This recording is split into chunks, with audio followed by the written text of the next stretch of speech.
कृष्णाय वासुदेवाय हरये परमात्मने प्रणतक्लेशनाशाय गोविन्दाय नमो नमः। श्रीकृष्णाय नमो नमः। नारायणाय नमोस्तुते। भाई अगर जगह खत्म हो जाए पीछे तो पीछे कुछ कुर्सी रखी हुई हैं, उन्हें आगे गद्दों पर रख लेना जिसको आवश्यकता महसूस हो। ठीक है, चुपचाप, लेकिन उस समय कोई शोर मत करना। चलिए, बोली सच्चिदानंद भगवान की।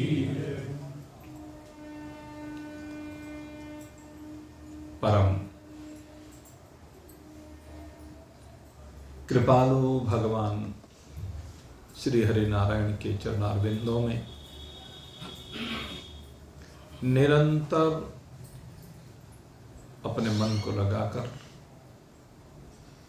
निरंतर इस पावन पथ पर अनवरत प्रगतिरत जिज्ञासुप्रयत भगवान की असीम कृपा से ये श्रीमद् भगवद गीता का निरंतर स्वाध्याय करने का सुअवसर हमें प्राप्त हो रहा है। इसमें भगवान की कृपा है, सद्गुरुदेव का आशीर्वाद है, जिसके कारण से हृदय की ग्रंथियां धीरे धीरे खुलती जा रही हैं। और हृदय की जब ग्रंथियां खुलती हैं तो उन ग्रंथियों के खुलने के बाद हम उजाले में प्रवेश करते हैं। ये उजाला जीवन के अंधकार को दूर करता है, और जब जीवन का अंधकार दूर हो जाता है तब हम सही दृष्टि प्राप्त करते हैं। और ये दृष्टि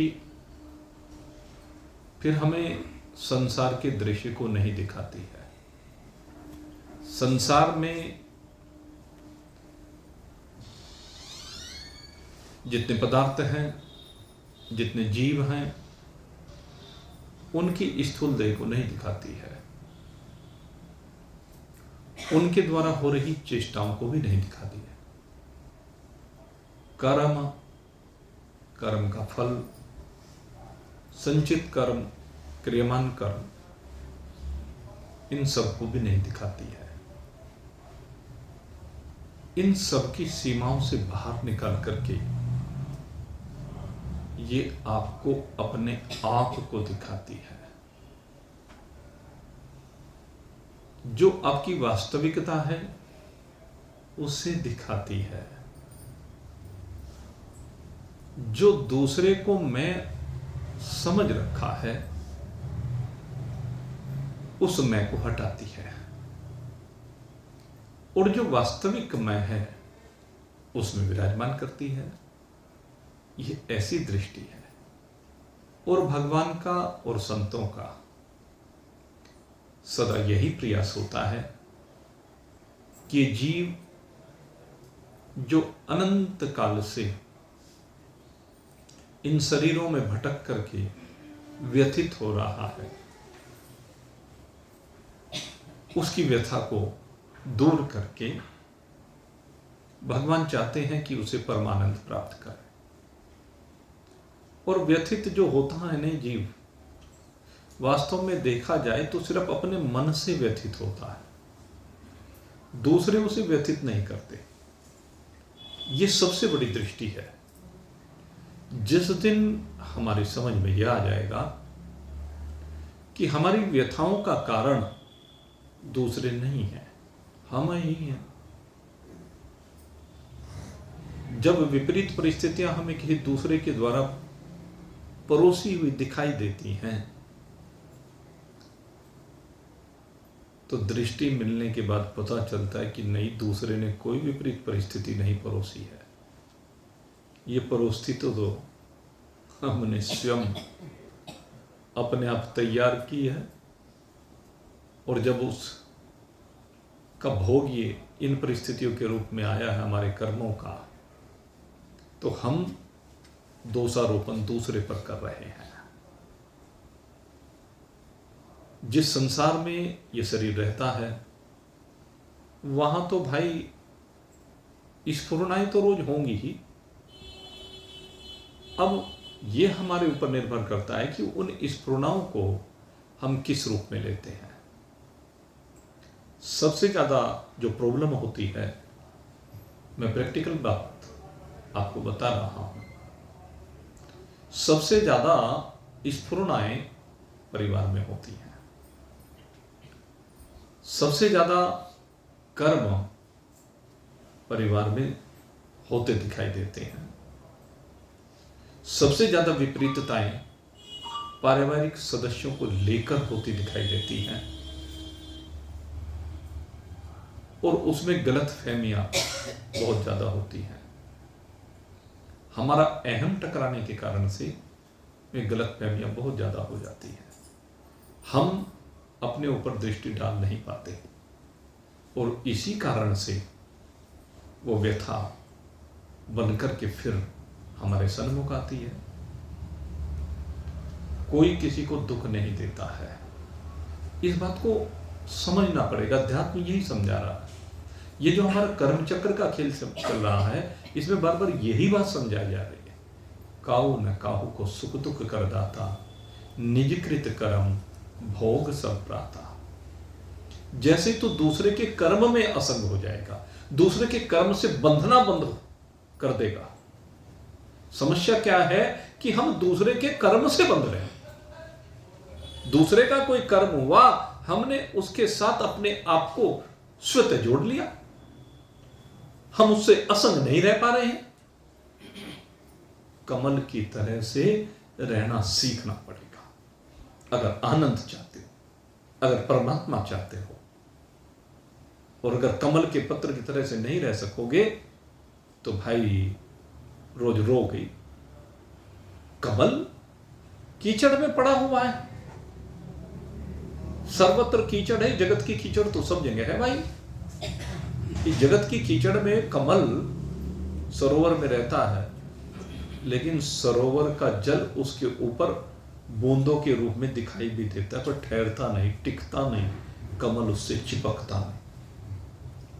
इस बात को समझना पड़ेगा। इसी प्रकार से चाहे परिवार की बात हो, चाहे समाज की बात हो, चाहे अपने कार्य क्षेत्र की बात हो, वहां पर जितने भी जीव आपके संपर्क में आएंगे, उन सब जीवों के द्वारा कीचड़ तो उछाली जाएगी। अब वो हमारे ऊपर निर्भर करता है कि जब वो कीचड़ उछल करके आए तो हम उससे असंग हो जाएं। ये हमें सीखना पड़ेगा। हमारे गुरुदेव ने, हमारे संतों ने, हमारे ग्रंथों ने बार बार हमें केवल यही समझाया है, यही समझा रहे हैं। आज जो विषय चल रहा है वो विषय है प्रारब्ध और पुरुषार्थ का। प्रारब्ध चिपकाव के कारण से है और परमात्मा पुरुषार्थ से है। जीवन के 4 पुरुषार्थ कहे गए हैं और ये चारों पुरुषार्थ हमारी कामना के विषय हैं। हमारी कामना में ही है चारों प्रकार के पुरुषार्थ। चाहे हम धर्म की बात करें, चाहे हम अर्थ की बात करें, चाहे हम काम की बात करें और चाहे मोक्ष की बात करें, 4 प्रकार की ये चाहत हमारे अंदर। मोक्ष भी एक चाहत ही है, लेकिन ये शुभ चाहत है। धर्म भी एक चाहत ही है, ये एक शुभ चाहत है। लेकिन 2 चीजें हैं, एक अर्थ है, एक काम है। ये जो दोनों चाहते हैं, इनमें आवश्यक नहीं कि पुरुषार्थ हो। ये दोनों भिन्न प्रकार से इनका भाव हो सकता है सबका। पहले हमें इन चारों को जरा पृथक पृथक एक बार समझना चाहिए कि ये है क्या। अर्थ से सीधा सीधा तात्पर्य धन से लिया जाता है, और ये धन दो प्रकार का होता है, एक जड़ और एक जंगम।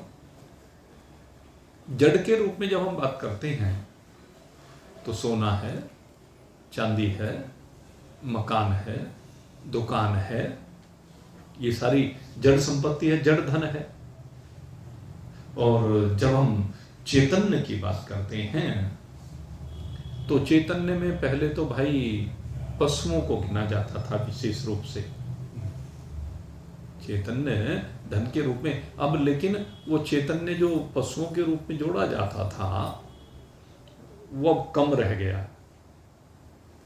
गोधन, गजधन, वो जो कहा जाता था इस प्रकार का, गाय है, भैंस है, बैल हैं, घोड़े हैं, हाथी हैं, अब उनमें से थोड़ा सा जड़ हो गया है।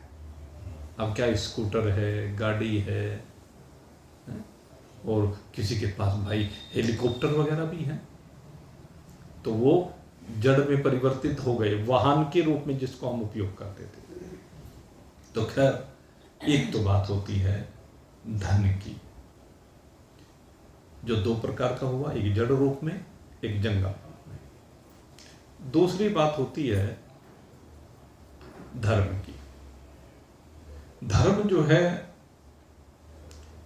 जो हमारा ये 17वां अध्याय चल रहा है, इसमें हम धर्म से मतलब जो धार्मिक कार्य, परमात्मा के निमित्त कहिए, अपनी शुभता के निमित्त कहिए, परार्थ कहिए, जो किए जाते हैं, स्वार्थ नहीं कहा है यहां पर। इनके अंतर्गत यज्ञ, दान, तप, क्रिया, जो पिछले अध्याय में विशेष रूप से भगवान ने इनका वर्णन किया था। जितने प्रकार के यज्ञ किए जाते हैं वो धार्मिक कर्म कहे जाते हैं, तांत्रिक यज्ञों को छोड़कर। जो आसुरी प्रकृति के लोग करते हैं, यद्यपि उनकी दृष्टिकोण में वो धर्म है, जो सात्विक व्यक्ति हैं उनके दृष्टिकोण में नहीं है, हमारे दृष्टिकोण में नहीं है। हमारे दृष्टिकोण में यज्ञ, अग्निहोत्र यज्ञ, जो देवताओं को प्रसन्न करने के लिए किया जाता है, जिसके द्वारा संबंधित देव प्रसन्न होते हैं और प्रसन्न होकर के उनको सुख शांति प्रदान करते हैं, जो करने वाला होता है। अनेक यज्ञ हैं, और ये यज्ञ सकाम भी होते हैं और निष्काम भी होते हैं, भाई दोनों प्रकार के होते हैं। जैसे हम लोग अयोध्या गए और वहां पर मन बना कि वो एकादशी का उद्यापन किया जाए, तो अब उसके पीछे कुछ का भाव सकाम रहा होगा, कुछ का निष्काम रहा होगा, लेकिन वो एक धार्मिक कर्म था, वो धर्म था।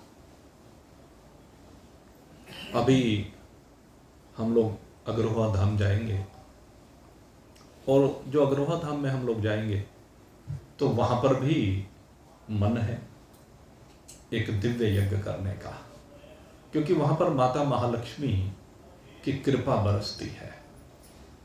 और माता महालक्ष्मी की कृपा के बगैर कुछ भी होना संसार में, इस ग्रस्त जीवन में संभव नहीं है। इसलिए उनके प्रसन्नार्थ एक यज्ञ का आयोजन कर रहे हैं। एक दिन उसमें कथा में विशेष रूप से यज्ञ के लिए रखे गए, और माता महालक्ष्मी जो प्रसन्न होती है उसमें एक उनके लिए एक सूक्त आता है जिसे कहते हैं श्री सूक्त। एक होता है लक्ष्मी सूक्त। इनके द्वारा माता महालक्ष्मी प्रसन्न होती है। तो इन मंत्रों के द्वारा, श्री सूक्त और लक्ष्मी सूक्त के मंत्रों के द्वारा माता महालक्ष्मी को प्रसन्न करने का प्रयास किया जाएगा। दूसरे, साथ साथ में पुरुष सूक्त के मंत्रों के द्वारा भगवान श्री हरिनारायण को प्रसन्न किया जाएगा। और उसके पीछे उद्देश्य यही है कि लक्ष्मी जी का तो यज्ञ हो ही, लेकिन वो नारायण के साथ हो। क्योंकि अगर नारायण साथ में नहीं है ना, तो लक्ष्मी चंचला होती है। वो लक्ष्मी अभिमान प्रदान करती है, अहंकार प्रदान करती है, क्योंकि उल्लू पर बैठकर आती है, आप सब जानते हैं। लेकिन भगवान नारायण के साथ जब आती है तो स्थिर हो जाती है। महाराज अग्रसेन जी के पास ये लक्ष्मी नारायण के साथ आई है। सामने तो महालक्ष्मी दिखती है, लेकिन अंदर नारायण बैठे हुए हैं। महाराज अग्रसेन जी का जो जीवन है, उस जीवन में क्षण क्षण भगवान श्री कृष्ण उनके साथ जुड़े रहे हैं। साये की तरह से भगवान श्री कृष्ण रहे हैं।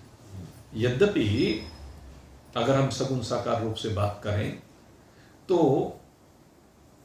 जब से भगवान का मिलन अग्रसेन जी को हुआ तो 36 वर्ष लगभग उसके बाद भगवान अपनी लीलाएं धराधाम पर करते रहे हैं। 36 वर्ष, और उस समय लगभग ये समझ लीजिए लगभग 51-52 साल की आयु महाराज अग्रसेन जी की रही थी। और उतने समय तो उनका आशीर्वाद पूरी तरह से रहा ही है, लेकिन आगे भी उनको आशीर्वाद भगवान नारायण का सदा रहा है। इसलिए नारायण के साथ लक्ष्मी अगर आएगी तो उससे क्या होगा? कहते हैं उससे ही धर्म होगा। अगर आप केवल लक्ष्मी को बुलाएंगे तो हो सकता है विकार आ जाए, क्योंकि उल्लू सिर पर चढ़ करके बोलने लगता है, और जिसके सिर पर उल्लू बैठ जाए भाई, उसकी बुद्धि सबसे ज्यादा खराब होती है। और ये नियम की बात है, जाको बित दारुण दुख गेनी ताकि मत लगेगा। और इस लक्ष्मी के द्वारा हमने मति का हरण होते हुए बहुत देखा है। ये लक्ष्मी अच्छे अच्छे की बुद्धि को खराब कर देती है। कब? जब ये लक्ष्मी काम के लिए होती है, और जब ये लक्ष्मी राम के लिए हो जाती है ना, तो फिर तो धर्म ही धर्म होता है। ये आपका अर्थ भी धर्मार्थ हो जाता है। धर्म और अर्थ मिलकर ही धर्मार्थ बनता है। यानी आपका अर्थ जब धर्म में लगने लगता है, धर्म के लिए उपयोग होने लगता है, तो धर्मार्थ हो गया। और भगवान यही चाहते हैं। तो दूसरी बात क्या हम कर रहे थे धर्म की, तो धर्म से तात्पर्य एक तो यज्ञ से है, दूसरी बात कही कि दान से है। और दान भी कौन सा? दान वैसे तो कोई भी करे सब अच्छा ही होता है, लेकिन हमारे शास्त्र कहते हैं, गत अध्याय में इस बात का वर्णन आया कि वो दान जिससे समाज का हित होता हो, जिससे दूसरे का हित होता हो, जिसमें अपने हित की कामना ना छिपी हुई हो, बल्कि दूसरे के हित की कामना छिपी हुई हो, वो दान। और किसी पर एहसान जता के नहीं। जब हम एहसान जता करके दान देते हैं तो वो दान नहीं होता, वो तो उपकार है, दया है। और फिर सारी जिंदगी उसके ऊपर एहसान, वो नहीं। दान के लिए ही कहा गया कि सही बात तो ये है कि ये हाथ दे और इसको पता ना चले, लेकिन सामाजिक कार्यों में तो भाई सबको पता चलता ही है। तो सामाजिक विषयों की बात अलग है, लेकिन जब व्यक्तिगत रूप से आप कुछ करते हैं तो किसी को पता ना चले, एक बहुत अच्छी भावना होती है। इससे अंतःकरण निर्मल हो जाता है, और निर्मल अंतःकरण में ही परमात्मा का वास हो पाता है। तीसरी बात कही तप। और मैं मानता हूं कि जो धर्म की परिभाषा हम कर रहे हैं, ये धर्म की परिभाषा में सबसे बड़ी चीज ये तप ही है। अगर आप तपस्वी बन जाए बस, फिर तो समझिए कि कल्याण कोई रोक नहीं सकता। योग दर्शन में भी इस तप के ऊपर विशेष रूप से बल दिया है। सोच संतोष, तप, स्वाध्याय, ईश्वर प्रणिधान, ये पंच नियम के अंतर्गत आता है। तो उसमें तप का बड़ा महत्व है। तप के ऊपर भगवान श्री कृष्ण ने प्रारंभ से ही जब दूसरा अध्याय प्रारंभ किया, वहीं से इस तप के ऊपर विशेष बल दिया है। और तप के भाव को समझना है। तप से तात्पर्य क्या है? अगर मैं सीधे से शब्दों में कहूं तो बस तप का मतलब है सहनशीलता, धैर्य, संतोष। कैसी भी परिस्थिति आए, उस परिस्थिति के आने पर आप कितना धैर्य रख पाते हैं, कितना संतोष कर पाते हैं, और सबसे बड़ी बात है आप उसे किस प्रकार से सहते हैं। अगर आपने सहन तो कर लिया, लेकिन अंदर ही अंदर आप का मन विकृति को प्राप्त हो रहा है, ये ध्यान करना, ये है असली चीज, ये प्रैक्टिकल बात है। आप सहन तो कर रहे हैं परिस्थिति को, वो चाहे मजबूरी में कहिए या स्वेच्छा से कहिए, लेकिन अंदर से विचलित हो रहे हैं। अंदर आपके अंदर स्फुरनाएं हो रही हैं, अंदर मन बुरी तरह से व्यथित हो रहा है, आक्रोश है मन में, तो ये तप नहीं है। तप वो है जब आप बाहर से चाहे कुछ भी हो, अंदर से बिल्कुल शांत हो, आपका मन व्यथित ना हो, आपके मन में उस चीज को लेकर के संकल्प विकल्प उदित ना हो रहे। असली सहनशीलता तो ये है। और एक सामान्य रूप से भाई गर्मी, सर्दी और बरसात, इनको सहन कर लेना, ये तो एक सामान्य चीजें हैं। इनके बारे में हमारे गुरुजी कहा करते थे, कहने लगे भाई गर्मी, सर्दी और बरसात पे रोना आया, रोनी सूरत को हर बात पे रोना आया। हमारे गुरु तो सीधे कहते इनका क्या है, अरे भाई ये तो मौसम है। जब आप संसार में रह रहे हैं, जब आप पहाड़ी क्षेत्र में रह रहे हैं, तो वहां ठंड तो ज्यादा होगी, स्वाभाविक है, तो उसके सहन करने के आदि बनिए। आप समुद्री हमारे भारत में जहां समुद्री क्षेत्र हैं, वहां अगर रहेंगे तो भाई काले तो होगी, वहां रहोगे तो चूंकि वहां उमस है, तो वहां शरीर जो है वो काला पड़ेगा, झुलसेगा। अब वो अंटार्कटिका तो क्षेत्र है नहीं कि वहां के समुद्री किनारों पर भी रहेंगे तो वहां ठंड रहेगी। सामान्यतः हमारा जो क्षेत्र है, इसमें तो सब जगह गर्मी गर्मी होती है भाई, तो उससे क्या परेशान होना, उसी का अभ्यास बनाना। और फिर दूसरी बात यह, जैसे ऋतु बदलती है, तो ऋतु के बदलने पे बरसात भी अपने समय पर आएगी, सर्दी भी आएगी, गर्मी भी आएगी, जो भी आए उसको सहज भाव से सहन कीजिए। भाई तो ऋतु का चक्र है, चल रहा है, और ठीक है, कोई बात नहीं, चलने दो, हमारा क्या। हर परिस्थिति में सहज रहना। ऐसी मैं कहता हूं परिवार की परिस्थितियां भी इन ऋतुओं की भांति ही बदलती है। बदलती है तो बदलते रहे। आप क्यों बदलते हो? आप क्यों बदलते हो? आप उन सबको सहन करने का अभ्यास बनाइए। सबसे जरूरी यही है, ये सबसे बड़ा तप है भाई। जिसको ये परिस्थितियां व्यथित नहीं करती ना, मात्रः स्पृशास्तु कौन्तेय शीतोष्ण सुख दुःखदा आत्मा पायनो अनर्थः तांस्तितिक्ष्व भारतः। कहते जिसको ये मात्रा स्पृशा, जो 5 तन्मात्राएं हैं और इनके 5 धर्म हैं, शब्द स्पर्श रूप रस गंध, जिसको व्यथित ना करे, जिसको शब्द व्यथित ना करे। अब परिवार में से शब्द तो निकल करके आएंगे भाई, जहां भी विपरीतता वहां से शब्द तो निकल करके आते हैं, और वो शब्द अग्निबाण के रूप में भी हो सकते हैं, तो होने दो। जब अग्निबाण आपकी ओर आए तो आप अपने को इतना शीतल बना लीजिए कि उसके संपर्क में आकर के वो अग्निबाण भी शीतल हो जाए। और अगर शीतल ना भी हो वो, तो ना होने दो, वो आपसे स्पर्श करके आपको जलाए नहीं। बात तो यह है, अगर वो शीतल नहीं होता है तो आपको तो ना जलाए, आपको स्पर्श करके दूर हट जाए। ये योग्यता चाहिए। शब्द प्रशंसा के भी आएंगे, ये नहीं कि विपरीत आते हैं, अनुकूल शब्द भी आते हैं, प्रशंसा के रूप में आते हैं। मान सम्मान जब होता है तो वो भी आपको व्यथित ना करे।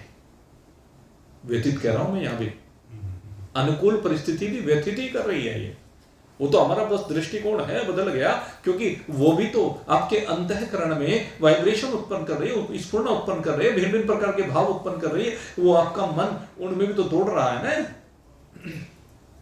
उनमें भी तो आपके अंदर बड़प्पन आ रहा है ना, उनमें भी तो आपके अंदर अहंकार आ रहा है ना, वो भी तो आपको अभिमान परोस रहा है ना।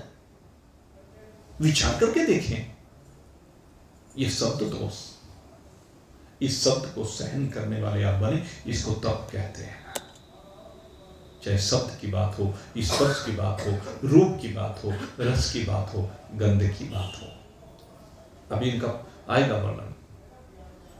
कोई भी आए जिसको ये व्यथित ना करे। यम ही नो व्यथ्यन्ते ये पुरुषम पुरुषरिषम, वही वास्तव में सिंह है। यहां पर सिंह से तात्पर्य वही आत्मज्ञानी है। आत्मज्ञानी जो होगा वो इनसे व्यतीत नहीं होगा, और इन अनुकूलताओं प्रतिकूलताओं के आने पर अपने संयम को छोड़ेगा नहीं, अपने धर्म को छोड़ेगा नहीं। वो शांत रहेगा, स्थिर रहेगा, अचल रहेगा, क्योंकि वो तो उसका स्वरूप है।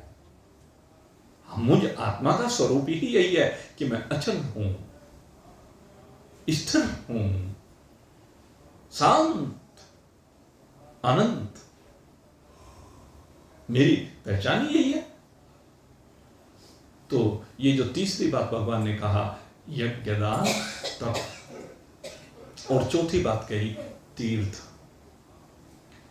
कहते तीर्थ का सेवन करो, ये धर्म का कार्य है। तीर्थ का सेवन किस लिए करें? लेकिन तीर्थ के सेवन के कई उद्देश्य हुआ करते हैं। तीर्थ सेवन का एक उद्देश्य तो यह है कि धार्मिक भावनाएं हमारी जुड़ी होती हैं। तीर्थ पर जब भी जाते हैं तो वहां क्या होगा? या तो कोई पवित्र नदी होगी, उसका स्नान होगा, या कोई भगवान का कोई विशेष स्वरूप वहां पर विराजित होगा। तीर्थों पर यही होता है। और उसके साथ में एक चीज और होती है कि वहां पर महान पुरुषों के वास होते हैं, और जब महान पुरुषों के वास होते हैं तो वहां सत्संग उपलब्ध होता है। तीर्थ पर सत्संग उपलब्ध होते हैं। और फिर एक सबसे बड़ी बात कही कि जब सत्संगों में आप जाते हैं, भगवान के दर्शन करने के लिए जाते हैं, स्नान करने के लिए जाते हैं, तो वहां पवित्र होते हैं। तीर्थ पवित्र करता है। तीर्थ बहुत सारे विकारों को दूर करता है। एक सबसे बड़ी बात क्या कि तीर्थ पर जाकर के सबसे जरूरी है, ये जो पहला स्टेप आया था दान का, कहते तीर्थ पर जाकर के जब ये जीवात्मा दान करता है तो इसके अंदर त्याग की भावना आती है, वैराग्य आता है, इसका मोह घटता है, इसका लोभ घटता है। एक तो क्या है कि जिस परिवार से, जिस समाज से जुड़ा हुआ है, कुछ दिन के लिए उससे बाहर निकल करके जाएगा, उस परिवेश से बाहर निकल करके जाएगा, तो मैं जो बातें इसके दिमाग में घूम रही थी, वो उस समय का जो वातावरण, वो एक चेंज वो तीर्थ परोसता है, जिससे शांति मिलती है, जिससे सुख मिलता है। वहां पर जाकर के सुख शांति मिलती है। एक तो हम तीर्थ पर जा रहे हैं केवल इसलिए कि गए, हाथ लगाए और चले आए, तो उसमें तो भागा दौड़ी के अलावा और कुछ नहीं। और आज के युग में तो भाई बहुत बुरा हाल है। किसी भी तीर्थ स्थल पर आप जाते हैं हाथ लगाने के लिए, तो भाई दर्शन भी हो जाए संबंधित देव के तो बहुत बड़ी बात है, क्योंकि हर जगह पर इतनी भीड़ हो गई है। तो तीर्थ पे अगर यदि जाना है तो सही बात तो यह है कि तीर्थ का जो सेवन होता है वो कुछ समय वहां रुकने के लिए होता है, वहां की आबो हवा उस सत्संग को ग्रहण करने के लिए होता है। जो महान पुरुष उपदेश दे रहे हैं उनको जीवन में उतारने के लिए होता है। विकृतियां तो भाई उससे दूर होंगी, और वहां जाकर के अधिक से अधिक दान किया जाए। तीर्थों पर यह सबसे बड़ी बात है। वहां भोजन के लिए दान करें, वहां वस्त्रों के लिए दान करें, वहां आश्रम के लिए दान करें, वहां मंदिर के लिए दान करें, वहां भंडारे के लिए दान करें, वहां जो पुरोहित है उनको दान करें। ये जीवन में होना चाहिए। और मैं तो कहता हूं भाई अधिक से अधिक हो, कम से कम वाली बात मैं कभी नहीं कहता। सत्य सामवेद से भी अधिक करेंगे तो बहुत अच्छा रहेगा, क्योंकि उससे कल्याण नहीं होना है, उससे किसी की हानि नहीं होनी है, उससे तो लाभ ही लाभ है। इसलिए धर्म का काम। और इसके बाद बात आई काम की। पहला पुरुषार्थ आपको अर्थ बताया, दूसरा पुरुषार्थ आपको धर्म बताया, और तीसरा पुरुषार्थ अब किसकी बात है? काम की। काम किसे कहते हैं? काम से मतलब सांसारिक सुख भोग। ये जो सांसारिक सुख भोग होता है इसको काम कहा गया है। और हमारे शास्त्रों ने इसके 8 रूप बतलाए हैं। वो 8 रूप कौन कौन से हैं, एक एक करके ये मैं आपके सामने रख रहा हूं। पहला इसका रूप है शब्द, जिसकी मैं अभी चर्चा कर रहा था। ये जो शब्द होता है ना, ये शब्द भी यहां पर 2 प्रकार का कहा। एक वर्णनात्मक और एक ध्वन्यात्मक। ये थोड़ा सा वो व्याकरण का विषय कह लीजिए, यहाँ पर हिंदी व्याकरण का विषय आ गया। तो वर्णात्मक जो होता है, वर्णात्मक से तात्पर्य है जो व्याकरण है, शब्दकोश है, साहित्य है, उपन्यास है, नाटक हैं, कहानियां हैं। और इसमें हम पुराणों को शामिल कर सकते हैं। कल्प जिसको हम कहते हैं उसको भी हम इसमें सम्मिलित कर सकते हैं। ये सब जो है वर्णात्मक शब्द कहे जाते हैं। और एक दूसरे होते हैं ध्वन्यात्मक। ध्वन्यात्मक माने ध्वनि के रूप में। वर्णात्मक मतलब जो शब्द जैसे मैं बोल रहा हूं ये वर्णात्मक शब्द है। एक ध्वनि के रूप में, जैसे म्यूजिक के जितने भी इंस्ट्रूमेंट हैं हमारे, वो ध्वन्यात्मक होते हैं, यानी ध्वनि आती है। जैसे ढोलक को बजाते हैं, गिटार को बजाते हैं, बेंजो को बजाते हैं, हारमोनियम को बजाते हैं। आजकल तो और भी वो क्या होती है, ऑर्केस्ट्रा वाले क्या कहते हैं उसको, ऑर्गन बोलने लगे आज उसको, वो जिसमें से बहुत तरह की आवाज जैसी चाहे वैसे निकाले। हारमोनियम का सुधरा हुआ रूप है। तो ये जो इस तरह के शब्द होते हैं ये ध्वन्यात्मक शब्द होते हैं। कहते हैं इन शब्दों को सुनने से जो सुख होता है, यद्यपि अनेक बार इन शब्दों में दुख भी आता है, लेकिन इनको सुनने से जो सुख होता है, वे शब्द जिनके सुनने से सुख होता है उनकी बात कर रहे हैं। क्योंकि यहां पर सुख भोग की बात है, काम के अंतर्गत सुख भोग। जैसे आप जिसको पहले हम देखते थे, कई लोगों को क्या था, वो ट्रांजिस्टर पर गाने सुनने का बड़ा शौक था। घरों में हमने देखा सुबह ही दिन निकला और बस ऑन कर दिया और गाने शुरू हो गए, पुराने फिल्मी गाने। कि हमें तो बस पुराने फिल्मी गाने मुकेश के सुनने में बड़ा मजा आता, बहुत बढ़िया। तो क्या है, उनको उन फिल्मी गानों से सुख मिल रहा होता था। दूसरे किसी को आरती सुनने में सुख मिलता है। जो धार्मिक लोग होते हैं उनको आरती सुनने में सुख मिल रहा है, भजन सुनने में सुख मिल रहा है, प्रवचन सुनने में सुख मिल रहा है। जैसे हमारे गिरधारी लाल नारंग जी हैं, मैं आपको बताऊं, आपको सुनकर के अच्छा लगेगा। वो गिरधारी लाल नारंग जी कई बार उन्होंने मेरे को बताया, वो जैसे सुबह उठते हैं ना, सुबह उठते ही एक यूट्यूब पे अपना एक कथा रोज सुननी है उनको। उन्होंने रोज का नियम बना रखा। कहने जी मैं तो जैसे ही उठता हूँ, बस उठने के बाद जरा सा फारिग सा हुआ और कहने लगे सबसे पहले मुझे तो आपकी एक कथा सुननी। रोज का नियम बना रखा है। तो ऐसे ही बहुत लोगों ने बना रखा कि मुझे फलानी कथा सुननी, फलानी कथा सुननी। के लिए उससे क्या होता है कि माइंड सुबह ही सुबह चार्ज हो जाता है। सुबह ही सुबह जब माइंड चार्ज हो जाता है, फिर पूरा दिन बढ़िया एनर्जी मिली रहती है, शांति रहती है, सहन करने की क्षमता आ जाती है। तो ये क्या है? ये शब्द का सुख है। हमारे कानों को जो अच्छा लग रहा है भागवत सुनने में, गीता जी सुनने में, ये अनुकूलता, अनुकूल शब्द, ये भोग है। अब वो अलग बात है कि कौन किस तरह का भोग लगा रहा है। आजकल के जो ये युवा पीढ़ी जो बिल्कुल पूरी तरह से पथभ्रष्ट सी है, वो क्या सुनते हैं? एक शब्द समझ में नहीं आता। जो लगाते हैं वे गाने, उसमें शब्द समझ में नहीं आता।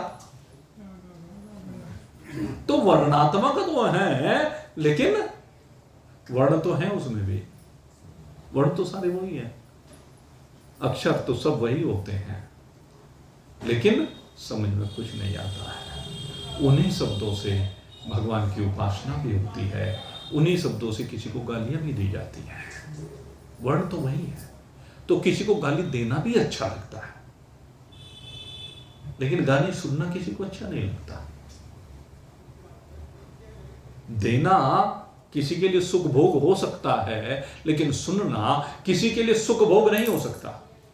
कोई व्यक्ति गाली दे रहा है, अपने मुंह को गंदा कर रहा है, अपने कर्म को खराब कर रहा है, अपने पाप पाल रहा है, लेकिन वही गाली जब कोई व्यक्ति सुनता है तो किसी को अच्छा नहीं लगेगा, तो पापी तो हो रहा है। बहुत सौ के तो तकिया कलाम हो गए हैं, उनके जीवन में इस तरह से स्वाभाविक समाहित हो गई, और वो ये नहीं सोचते हैं कि तू जो गाली दे रहा है के लिए बिना बात का पाप हो रहा है। वो गाली नहीं दे रहा है, उसका स्वभाव बन गया, उसे पता ही नहीं कि गाली जिसे दे रहा वो सुन भी रहा कि नहीं सुन रहा, वो कुछ पता नहीं, वो स्वभाव में आ जाती है, तो वो ना चाहते हुए भी पाप बन जाता है। स्कूल के ये भी शब्द है। बाहर को जावे आपस में ऐसे शब्द इस्तेमाल करें, सुनकर शर्म आता है। बुरा हाल है। आज की जो पीढ़ी है उसका हाल बहुत खराब है। तो इस शब्द का सुख कौन किस रूप में ले रहा है? केवल शब्द या सुख भोग से तात्पर्य है, तो इस शब्द की बात हुई। दूसरी बात है स्पर्श। दूसरा जो सुख भोग है वो स्पर्श है। स्त्री के मिलने से, पुरुष के मिलने से, मित्र के मिलने से, बच्चे के मिलने से। बच्चा विदेश गया हुआ है और आया वो विदेश से, और एकदम जो है उसे माता पिता ने आगे बढ़ करके अपनी छाती से लगा लिया। ये भी तो ये सुख भोग है। कभी ठंडे के स्पर्श से सुख मिलता है। अब गर्मी चलेगी तो ठंडे के स्पर्श से, ये शिव कुमार जी बता सकते हैं, जब वो ठंडा ठंडा फ्रिज का पानी जब अंदर जाता है ना तो ठंडक परोसता है, ये भी सुख भोग है। और अभी सर्दियां चल रही थी, वो जो चाय चुए पीने वाले हैं वो गरम गरम चाय एकदम पिए, गरम गरम पकौड़ियां खाने को मिले, मजा आ गया, तो वो भी स्पर्श है गरम, शीतोष्ण स्पर्श। तो किसी को कोमल स्पर्श अच्छा लगता है, किसी को कठोर स्पर्श भी अच्छा लगता है। कुछ चीजें ऐसी हैं जो कठोर भी अच्छी लगती है, ऐसा नहीं। तो बात स्पर्श की है कि ना, जिस भी स्पर्श से, जिस प्रकार के भी स्पर्श से अनुकूलता मिलती हो वो स्पर्श जन्य सुख भोग है। काम का दूसरा रूप है। और तीसरा रूप ही है। तीसरे नंबर पर जो सुख भोग की बात आती है वो नेत्रों के माध्यम से आती है। जो रूप के विषय, संसार में बहुत से रूप हैं जो देख करके अच्छे लगते हैं। जैसे आप तीर्थ पर गए तो तीर्थ पर जाकर के भगवान के रूप को देखा, भगवान बद्री विशाल के स्वरूप को देखा, भगवान द्वारिकाधीश के दर्शन किए, भगवान जगन्नाथ के दर्शन किए, भगवान रामेश्वरम के दर्शन किए, ज्योतिर्लिंगों के दर्शन किए, माँ भगवती की पीठों पर जाकर उनके दर्शन किए, तो किसी को तो वो रूप बहुत सुंदर लगता है, उस रूप को देखा। कोई बर्फ पड़ी हुई पहाड़ों पर देखना चाहता है, वो उनको अच्छा लगता है। कोई हरियाली देखना चाहता है, वो उसको अच्छा लगता है। किसी को किसी पुरुष को देख करके अच्छा लगता है, किसी को किसी स्त्री को देख करके अच्छा लगता है, किसी को अपने बालक को देख करके अच्छा लगता है, चाहे वो बिल्कुल काला कालूटा हो या गोरा चिट्टा हो।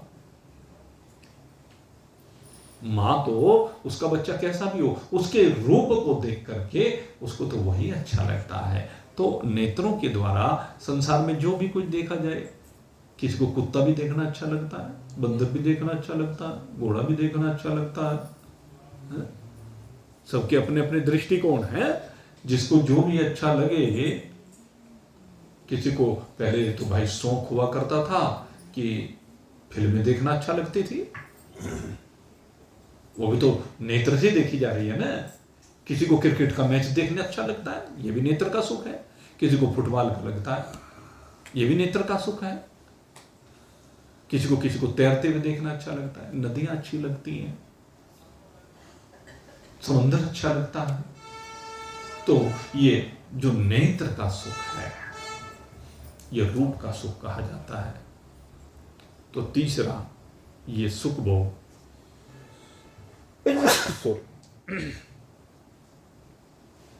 अब चौथा विषय आता है, कहते रस का भोग। रस का भोग ये रचना करती है भाई, और 6 प्रकार का रस होता है। और ये 6 प्रकार के रस, किसी को कोई रस सुख देता है, किसी को कोई रस सुख देता है, किसी को मधुर रस सुख देता है, किसी को कड़वा रस भी सुख देने लगता है, किसी को तीखा, किसी को नमकीन, किसी को खट्टा, कसाय। ये 6 प्रकार के जो रस होते हैं। कड़वा करेला भी तो अच्छा लगता है, ऐसा थोड़ा ना भाई कड़वी सारी चीज खराब लगती है। एक वो होता है, क्या कहते हैं वो, सिरका। अब उसका टेस्ट क्या होता है, बहुत से लोग होते हैं बहुत खाते हैं, भाई हमने सुना, विलग रहेगा। किसी को मिर्च बहुत ज्यादा खाने में अच्छी लगती है, किसी को नमक अधिक खाना पसंद है। तो ये रस है तरह तरह के। कहते हैं रसों से जो सुख मिलता है, ये भी काम की श्रेणी में आता है। और 5वां गंधजन्य सुख।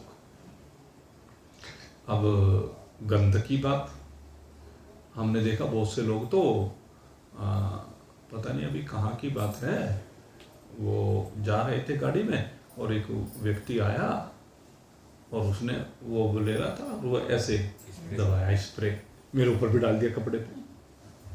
मैं कहा ये क्या, मेरे को तो बड़ा तीखा लगा, मेरे तो नाक में घुसने को हो गया। और उसको वो, हाँ जी गुरुजी देखना कैसी सुगंध आती है। मैंने कहा आती होगी, इस समय तो मेरे नाक में घुस गई। तो वो इत्र फुलैल आदि का जो ये कहा गया है, या तेल भी होता है, तेल में गंध होती है। किसी को कोई सा पसंद आया, किसी को हम तो चमेली का लगाते हैं, आंवले का लगाते हैं, सरसों का लगाते हैं, जिसको जो भी सुगंध अच्छी लगती है। और कुछ को दुर्गंध में ही सुगंध नजर आती है। वो सुना जा रहा है आपको दृष्टांत लवणासुर का, आगे है वो चांडाल कन्या, जो मांस को संभाल के रखती, जो मदिरा को संभाल के रखती, रक्त को संभाल के रखती, पीप को संभाल के रखती, मेद मज्जा को संभाल के रखती। और वो राजा लवन भी उसी में रम बस गया, उसे उसमें से दुर्गंध नहीं आती। एक बार एक संत एक गृहस्थी के यहाँ पहुंच गए। और जब संत गृहस्थी के यहाँ पहुंचे तो उसने कहने, आओ महाराज बैठो। कहने लगे, भाई मेरे पे तो तेरे घर में बैठा नहीं जा रहा, मुझे तो दुर्गंध आ रही तेरे घर में।